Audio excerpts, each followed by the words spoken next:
لله الذي شرف الأنام بصاحبه المقام الأعلى، وكمل السعود بأكرم مولود حوى شرفا وفضلا، وشرف به الآباء والجدود ملع الوجود بوجوده عدلا. حملته أمه آمنة فلم تجد لحمله آلما ولا ثقلا، وأشهد أن لا إله إلا الله وحده لا شريك له. لا إله إلا الله أفني بها عمري، لا إله إلا الله يغفر بها ذنبي، لا إله إلا الله أخلو بها وحدي، لا إله إلا الله أدخل بها كبري، لا إله إلا الله ألقى بها ربي.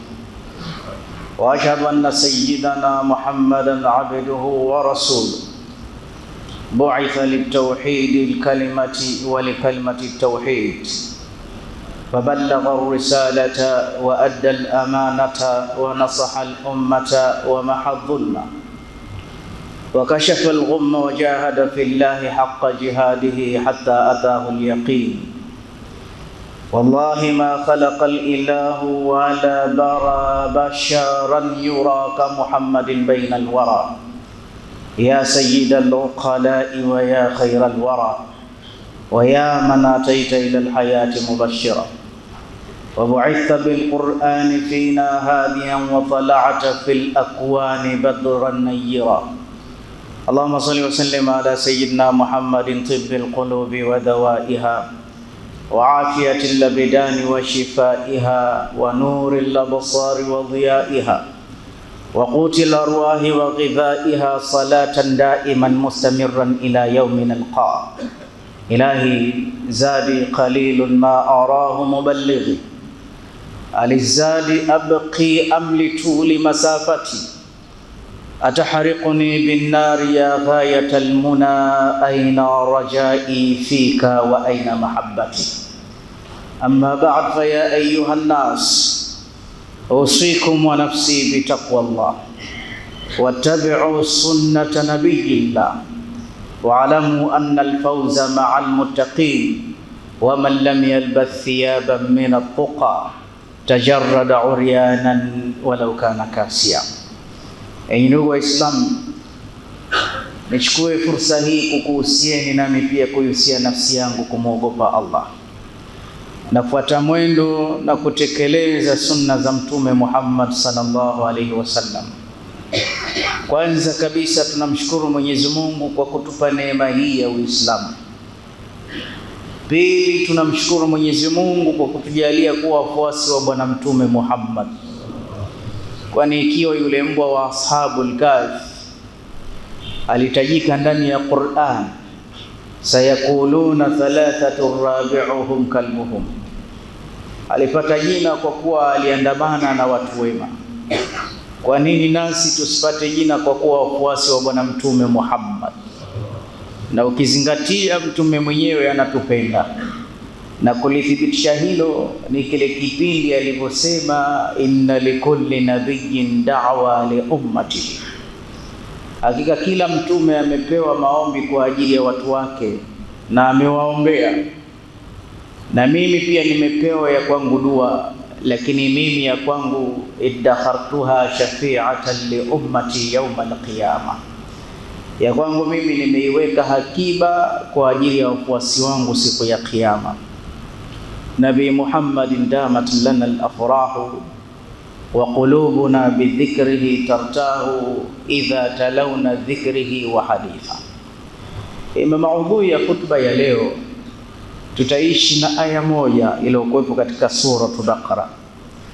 Ni aya ambayo mujazul mabna walakinaha adhiman maana, ni fupi ile passage ukiisoma, lakini ni baharul la sahila la, ni bahari isokuwa na mwisho.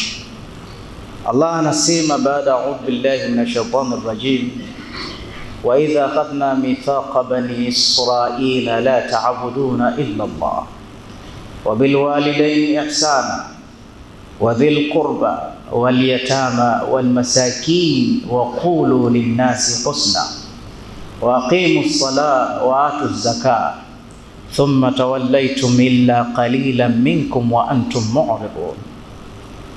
Kumbukeni tulipowapa amri Bani Israili, tukawaambia la taabuduna illa Allah, asiabudiwe yoyote isipokuwa Allah, wa bil walidaini ihsan.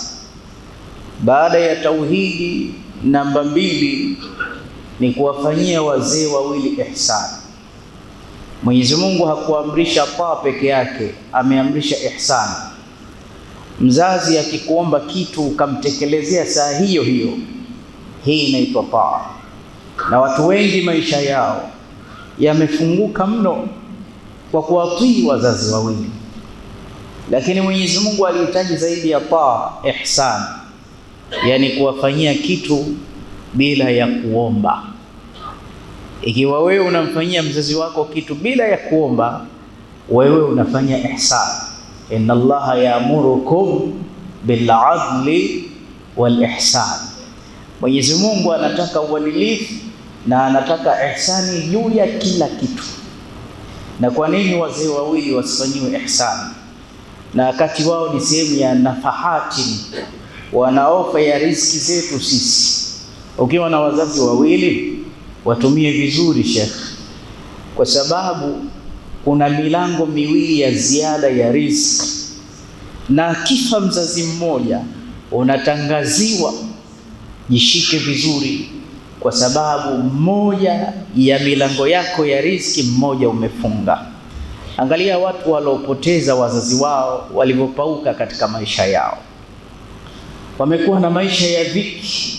Kwa ukiwa na wazazi wawili, watumie wazazi wako, wafanyie ihsan. Kuna wengi hawajai kuita baba wala hawajai kuita mama, wanahangaika tu. Na wanawachuoni wasema tunamshangaa yule mtu ambaye maisha yake ya hovyo hovyo, alafu nyuma yake kuna wazazi wawili. Kila inapozungumziwa tauhid, kumwabudu Allah, sehemu ya pili wazazi. Ya reiti Mwenyezi Mungu angehitaji al-wuzara, wasaidizi, mawaziri ardhini, angewafanya wazazi wawili. Mpaka saa nyingine Mwenyezi Mungu akikuhimiza umshukuru, anataka umshukuru na mzazi wako. Anishkur li waliwalidaika wa ilayya al-masir, katika sura Luqman. Anishkur li, nishukuru mimi mun'imin awwal, nilokuneemesha mwanzo kukuumba na kukuleta na hukuwa chochote. Waliwalidaika thumma mun'iman, na watu wawili wanaokufedha, baba na mama. Wabilwalidaini ihsana wadhil qurba, alafu waliyatama walmasakin waqulu linnasi husna. Kuna mambo 5 katika aya, na haya mambo 5 nitashikilia moja tu basi khalas. Ulama utafsiri wanasema ukiona aya imetaja mambo mengi, basi kile kilichotangulizwa mwanzo ni kizito mno, kisha cha pili kinakuja uzito, na cha tatu. Ina maana kuna A, B na C. Kuna nambari 1 hapa. Nambari 1 ni Mwenyezi Mungu kumwabudu. Nambari 2, second, ni wazazi wawili. Jambo la 3, kabla ya kuwasaidia maskini. Jambo la 3, kabla ya mayatima. Jambo la 3, kabla ya ikhlaki njema. Wadhil qurba, aqaribi, ndugu zangu. Al-ukhuwa fi nasab, na hili limetrendi sana ndani ya Qur'an. Sehemu ya 3 ambayo tutaishi nayo leo, Allah anasema ndugu, kizazi, kuunga koo. Mpaka Mtume sallallahu alaihi wasallam amelielezea katika milango mingi kabisa. Akasema Mtume wa Allah, man arada an yabsuta rizqahu, anayetaka anyoshewe, afunguliwe riziki zake. Kinachowasumbua watu ni riziki. Na nikwambieni Waislamu, tuna wasiwasi. Mtu akiwa na maisha ya dhiki, maisha tambanka, akiwa na ufukara na umaskini, tunaogopa anaweza yakaenda motoni kwa sababu ya ufukara.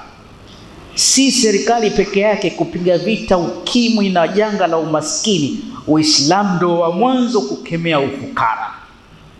Mtume sallallahu alaihi wasallam miongoni mwa dua alizokuwa akiziomba mno, Allahumma inni a'udhu bika minal hammi wal hazan wa a'udhu bika minal ajiz wal kasal, mwisho wa a'udhu bika minal faqr wal kufr, na kuomba unikinge na ufukara na ukafiri. Angalia hata maneno yanafanana, faqr kufr, kwa sababu innal faqra yahdi ila al kufr. Ufukara unamwindiketi mtu, unamuongoza mtu mpaka akawa kafiri. Mtu anaweza akawa na maneno mazuri kwenye mimbari, khatibu fasila al-kalam fusha, lakini tapeli anakula mpaka hela za msikiti. Ufukara huo. Mwanamke anaweza akawa muhajjabati, mwema mzuri, alafu baadaye unamuona anaingia nyumba za starehe kutafuta luqmatul aish. Misikiti inashindwa kuisha katika ujenzi. Ufukara. Mpaka mwanachuoni mmoja asema, lau kana al-faqru shakhsan la aqtulanna, huu ufukara angekuwa mtu fulani, mimi ningemuua. Mtume sallallahu alaihi wasallam alipoingia Madina, cha kwanza alianza kuufukuza ufukara. Unajua kuna baadhi ya watu wanaona ufukara ni sehemu ya dini. Kasema nani? Waislamu. Hicho kitu hakipo.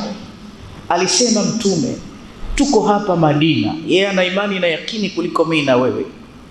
Hatuna mshule, hatuna mali, hatuna chochote. Kum ya Ali, kum ya Talha, kum ya Zubair ila ira Quraish yuridu an yudayyifa ira Quraishan iktisadiyan. Asema kuna msafara wa Maka unapita wa mali, wametutia umaskini, zile mali zetu wametunyang'anya, kwa hiyo twendeni tukachukue zile mali. Vita vya Badri, lengo ilikuwa ni mali, si chengine chochote, ilikuwa ni mali. Lakini baadaye fajamaa Allahu bainahum wa baina aduwwihim bighairi mi'ad. Baada ya mali wakakutana na vita, lakini walipatikana mateka 70. Miongoni mwa wale mateka walikuwa hawaachiwi mpaka walipe, na wakilipa zile pesa zilikuwa zikiwekwa katika Baitul Mali Muslimin, katika benki ya Waislamu kusaidia. Ufukara ni kitu kibaya sana. Kwa hiyo umaskini ni jambo baya. Sasa Mtume sallallahu alaihi wasallam anasema, man arada an yabsuta rizqahu, anayetaka zile riziki zake zifunguke. Kwa sababu ukiwa na pesa, ukiwa na riziki, ndugu yangu Muislamu, akili yako inakuwa ina utulivu hata ukimwabudu Allah. Kwa sababu Uislamu yahitaji mali. Dini ya Allah hii inaweza ikaenda bila ya mali, lakini asikufiche mtu, dini inahitaji mali. Yani mali ni very important everywhere, kila sehemu dini inahitaji. Hizi nguzo 5 zote za Kiislamu kila moja inahitaji mali. Angalia hii nguzo ya sala tu. Hiyo kapeti unaweza ukaambia milioni 20 tumenunua. Kanzu ulovaa utakuta 200,000. Maana hata kama unasali peke yako huwezi kusali uchi. Pesa iko pale pale.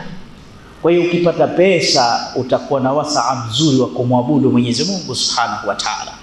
Sasa Mtume anasema yako mambo yanafungua riziki. Miongoni mwayo, anayetaka riziki yake ifunguke, alafu akaongeza na kupewa umri katika baraka. Shurahul hadithi wengine akasema kuongezewa hasa umri.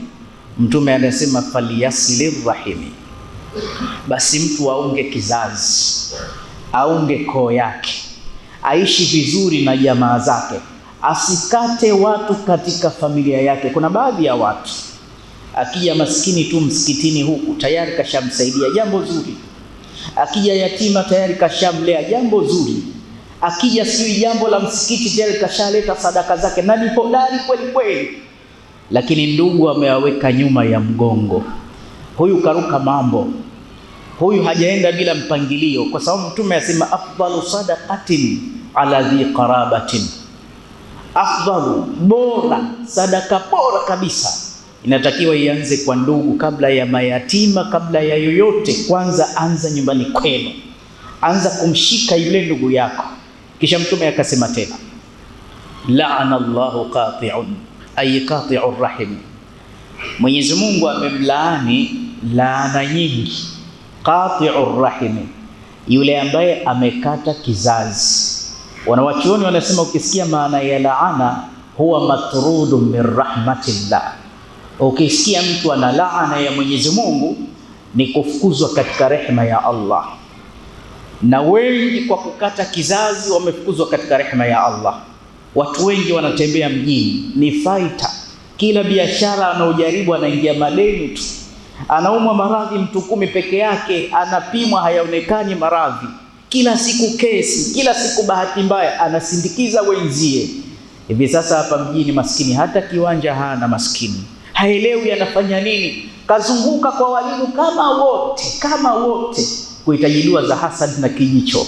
Kazinguliwa huku, kaja msikitini hapa, katoa biskuti, niombeni dua, mambo yangu yanaharibika, nimejenga nyumba imeungua. Maskini kumbe hajajua alipojikwaa.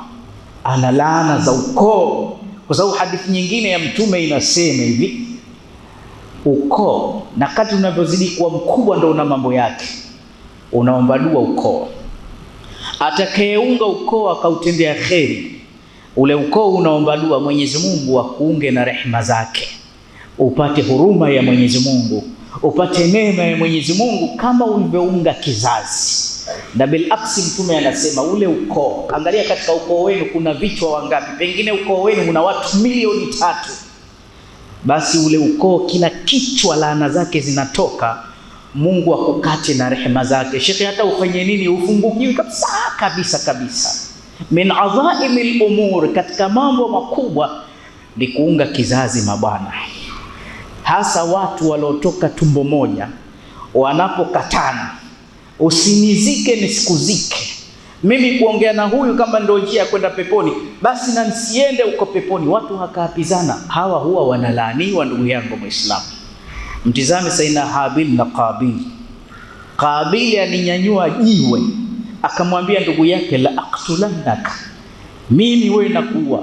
Yule akasema, inma yataqabbalu Allahu minal muttaqin, mimi kifupi mimi siwezi kukulipiza. Akamuua ndugu yake alotoka naye tumbo moja. Wallahi laana alizozipata bwana mkubwa yule, kila atakayeuawa duniani dhambi zote zinaanzia kwake, liannahu sanna alqatl, ndo ameanza kuua na kamuua ndugu yake. Vita vya Uhudi ni vita vibaya sana ambavyo vilivuma Mtume kafa. Kwa kweli masahaba wengi walikufa sana, lakini Mtume sallallahu alaihi wasallam alipofika kwa ndugu yake kumkuta ameuawa Sayyidina Hamza, Mtume alilia akasikika kwa sauti ya juu. Masahaba wengi wamekufa, kina Thabit ibn Dahdaha, maanswari karibia 20 wote waliuawa pale. Mtume akawa na uchungu, yeye mwenyewe kavunjwa meno, yuko taabani, lakini alipofika tu kumuona ndugu yake wa damu, ammi yake Hamza, sauti yake ikasikika, Mtume anamlilia ndugu, na Mtume akatangaza, Wahshi bin Harb ndo kamfanya hivi ndugu yangu, basi natoa agizo, nitafutieni Wahshi popote alipo, hata mkimkuta ameikumbatia Kaaba nileteeni, mimi namtaka Wahshi. Na kikawaida mtu akikumbatia Kaaba ashasalim amri, ashaomba msamaha, mimi nileteni, awe hai au amekufa. Kwa nini? Kaniulia ndugu yangu. Mtume anacheza na damu ya ndugu yake, mpaka Wahshi aliposikia Mtume kabadilika, watu wakamshauri, usalama wako wewe umeshakuwa wanted kwa Waislamu, umeua ndugu yake kabisa. Sasa kwa maana hiyo mtafute Muhammad ukamtake radhi. Akaona bora nikasilimu. Siku anamuona Mtume wajhan biwajhi, uso kwa uso, ambia salamu alayka ya Rasulullah, ashhadu an la ilaha illa Allah wa annaka Muhammadar Rasulullah, ana Wahshi ibn Harb. Mtume kashtuka, unasemaje wewe? Asema mimi ni Wahshi ulomuua ndugu yangu. Ambia bala ya Rasulullah. Mtume ambaye njoo taal ilayya, sogea, kaa chini kidogo, sifli kaifa qatalta, hebu nieleze umemuaje, angalia udugu huu, umemmalizaje? Alipoanza kusimulia, kwa bahati mbaya alimpiga mkuki katika kitomvu, katokea katika miguu. Faidha ainahu tazrifa, Mtume akaanza kulia kwa sauti ya juu. Wanasema ikawa kifua chake kinakoroma kama chungu kikiwa jikoni. Mtume akamwambia bu'dan bu'dan, mtoeni aondoke mbele ya uso wangu. Basi sahaba anasema lan ashuka, sikuwa na wasiwasi. Vile Mtume alivyohamaki nikajua ataniambia mtie panga huyu. Washi watu wanaambia si ushaambia uondoke, unasubiri nini? Akawa mnyonge asema mimi sinshasilimu, mbona nafukuzwa tena katika baraza hili? Masahaba ambia umegusa babaya ndugu yangu, ndugu yake Mtume, baba yake Mtume, umemgusa Mtume na hufukuzwi. Alislamu yajubu ma qabla, Uislamu unafuta yalopita. Wewe ni Muislamu mpya, laqad fatahta safhatan jadidatan ma Allah, umefungua ukurasa mpya, huna dhambi. Lakini ondoka kwanza, Mtume umemgusa ndugu. Mtume anajua thamani ya ndugu, hebu kaa pembeni. Basi huyu bwana kila saa akikaa na masahaba kwa wingi kama hivi, na Mtume anazungumza na wao, anajoin na masahaba. Mtume akitupa nje kule, akimuona tu Wahshi, Mtume anaanza kulia tena, na alikuwa anapata dhiki. Itafikiaje siku moja Mtume apate kusahau? Huyu ni Mtume wa Allah, ameshindwa kustahamili kwa sababu ya nini? Ya ndugu yake Muislamu. Leo Muislamu kwa sababu ya mirathi unataka kumuua ndugu yako, unamwendea kwa mganga kwa sababu ya mali kidogo tu. Umemzinia simu, umempa maneno mabaya kwa sababu ya kuoa au kuolewa, umekata ndugu zako. Kweli ndugu zako wakija, unapata wapi ujasiri wa kuwasema na kuwasengenya mbele za mke wako? Waislamu, wallahi nipo makama ya Mtume Muhammad, mtu yoyote mwenye kifundo japo na ndugu yake mmoja tu, shekhe, hufanikiwi. Utatafutia wenzio, watakuja vijana vidogo tu wanateleza, wanakuacha wewe, unabakia pale pale. Unaona wenzio wanateleza, wakitembea na magari, wakienda hija kuhiji, na wewe unajiona una dini sana, mbona hata Maka huendi? Sasa angalau kuhiji. Kumbe umetupa nyuma ndugu zako.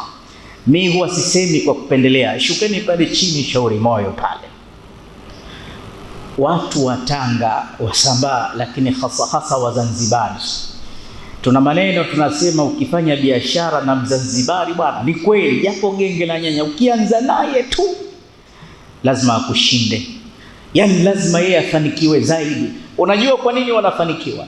Kwa sababu Mzanzibari japo atafungua genge la nyanya, atamweka mtoto wa alo yake, atamweka mtoto wa shangazi yake, atamweka mtoto wa mjomba wake. Mpaka leo watu wanaogopa, usije ukaoa Msambaa na Mzanzibari. Haya, kwa nini? So ukimuoa mmoja umeoa familia nzima, wanaitana. Sio hivyo, wanashikana. Ndio maana wanafanikiwa sana. Ukitizama mijumba mingi, angalia Wakinga wanavyoshikana, maghorofa mengi Dar es Salaam hii ya kwao, wanabebana, hawaachani. Wewe ukipata basi ndugu hawana nafasi, na mahasidi wako wakubwa ni ndugu. Tena mwingine anasema shekhe, ni kweli, lakini si ndugu wa kileo. Ndugu ni wale wale. Tunajua mahasidi wakubwa ni ndugu zako, lakini kuwa nao karibu. Wallahi wa billahi wa tallah, mimi binafsi ni shahidi. Nimesema kama ni kufa na nifi, nikimjua ndugu ndo hasidi wangu, huyo ndo nitamshika. Na mtu baki hawezi kunchanganya, hata awe mke wangu, nikatupa ndugu zangu. Hivi nilivyosimama, kuliani kwangu au kuliani kwako kuna mke wako, kuna watoto wako, masuhulia yako. Kushotoni kwako kuna ndugu zako, baba, mama, mjomba, shangazi, ni janna yako. Wote wanakuvuta. Mke anakuvuta, usione brothers, ndugu zako. Na ndugu nao wanasema mke wako sie. Sasa wewe kama Muislamu simama, usivutwe na mke wala usivutwe na ndugu. Ukiwa umeshindwa, basi vutwa na ndugu zako. Kwa sababu ndugu hapeeni talaka hata siku moja. Kumaliza maneno, kuna muuaji mmoja anaitwa Hajjaj bin Yusuf al-Thaqafi. Alikuwa ni mtu katili mno. Siku moja akatoa hukumu nzito katika familia. Kamhukumu baba, kamhukumu kaka, kamhukumu mtoto wa mwanamke mmoja. Akasema wote hao wauawe. Sasa wakati ametoka na msafara, mbele akamuona mwanamke analia kilio kikubwa. Akamwambia nietieni yule mwanamke. Akamwambia ayatu hamra, wama asabaki wama shanuki, una nini unalia? Asema Mfalme Hajjaj, leo wewe umetoa hukumu mume wangu anyongwe leo, umetoa hukumu kaka yangu anyongwe na mtoto wangu, na mimi sina ndugu zaidi ya hao, na kuomba uwasame. Hajjaji akasema kama unanipijua msimamo wangu sirudi nyuma, lakini kwa kilio chako nakupa fursa, chagua mmoja umwache, wengine lazima niue. Akasema sawa, na kuomba muue mume wangu, na kuomba umuue na mtoto wangu, alafu kaka yangu niachie. Hajjaji alishangaa mno, akasema mwanamke, kwa nini usimtetee mumeo atakayekuliwaza, au angalau mtoto wako umemtoa tumboni mwako? Akasema yuhal malik, ni kweli mfalme, unachokisema ni sawa, mimi nimemtoa mume wangu auawe, kwa sababu wanaume katika dunia hawajaisha, insha Allah nitapata mume mwingine, lakini pia mtoto wangu nimetoa sadaka auawe, insha Allah nitazaa mtoto mwingine, lakini kakaangu asiuawe, siwezi kupata kaka mwingine. Mfalme Hajjaji kwa mara ya kwanza katika historia akasema sijawahi kumuona mtu anayepigania ndugu kama huyu. Hajjaji alikuwa dhalim, lakini ni alim, anajua sheria. Asema haya ni katika adhaimil umur, mambo yaliyoamrishwa wote na wasamehe. Kwa mara ya kwanza. Wewe ndio mtu wa kudhalilisha ndugu zako, unaendea kwa waganga mpaka unawafunga, mpaka unawanyanyasa, huwezi ukafanikiwa. Huwezi ukafanikiwa ndugu yangu Muislamu. Watu wote wanakupenda kwa uzima wako, watu wote wanakupenda kwa vile unavyomiliki. Ukipatwa na matatizo, huna shilingi, huna chochote, wote wanakukimbia, lakini ndugu anashikamana na wewe kabisa kabisa. Ndugu ana wema mkubwa. Nikupe kisa cha kufunga maneno.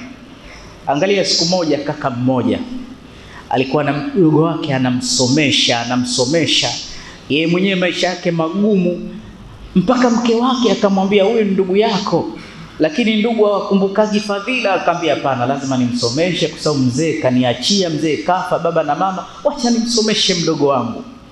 Muda mchache mdogo wake akapata kazi nzuri, cha mwanzo, shukrani ya mwanzo, kambloki kaka yake, hamsaidii, kamtupa, mpaka kaka akaugua tatizo la figo, yuko hospitalini Muhimbili taabani. Akamwambia mke wake, mke wangu, nenda kwa brother mwambie anitafutie dawa nifanye dialysis, nitakufa. Alipofika pale, shemeji akaenda ambia kaka kanituma pesa. Akamwambia mwambie sina, mambo magumu na spendi, uje, nikitaka nitakuja huko. Akaenda kumpelekea habari mumewe, asema mume wangu, mdogo wako kasema hana pesa, na hapo kishakuwa tajiri tayari. Ndio ndugu walivyo hivi. Kaka akainama chini, alafu mke akamwambia nilikuambia hawa ukiwabeba wanang'ata mgongoni, hawabebeki, hawafadhiliki. Akamwambia usinikumbushe. Akalia mpaka yule kaka akafariki. Maiti imezuiwa, inadaiwa, na anakuja kumzika ndugu yake na hajachangia chochote. Usio miongoni mwa hao. Manarada yabsuta rizqahu, ukitaka ufungukiwe, nyanyua tu hata simu, wajulie basi hali. Nyie ni mahodari, nyie mmeanzisha chama cha kuona wagonjwa hospitalini, jambo zuri, lakini wakiuma ndugu zako shekhe huendi, hata katika maziko ya ndugu yako huendi. Yani wewe huna harusi ya ndugu, ukiona wamechangishana unajipiga kifua mbele. Sisi wakati tunaoa tulichangiwa na nani? Mambo hayawezi hapana. Wewe si Muislamu, unajiangamiza. Ndugu yako hata kama mtoto wa jicho, mtafute popote alipo, fanya wema juu yake, omba dua, utaona mambo yanafunguka. Tunamwomba Mungu atusamehe dhambi tulizotendea ndugu zetu. Waqala azza min qailin alayhi fa idha qara'ta alqur'ana fasta'id billahi minash shaitanir rajim. A'udhu billahi minash shaitanir rajim. وإذا أخذنا ميثاق بني إسرائيل لا تعبدون إلا الله وبالوالدين إحسانا وذي القربى واليتامى والمساكين. بارك الله لي ولكم بالقرآن العظيم ونفعني وإياكم بالآيات والذكر الحكيم. أقول قولي هذا واستغفر الله لي ولكم فاستغفروه إنه هو الغفور الرحيم وهو البر الكريم.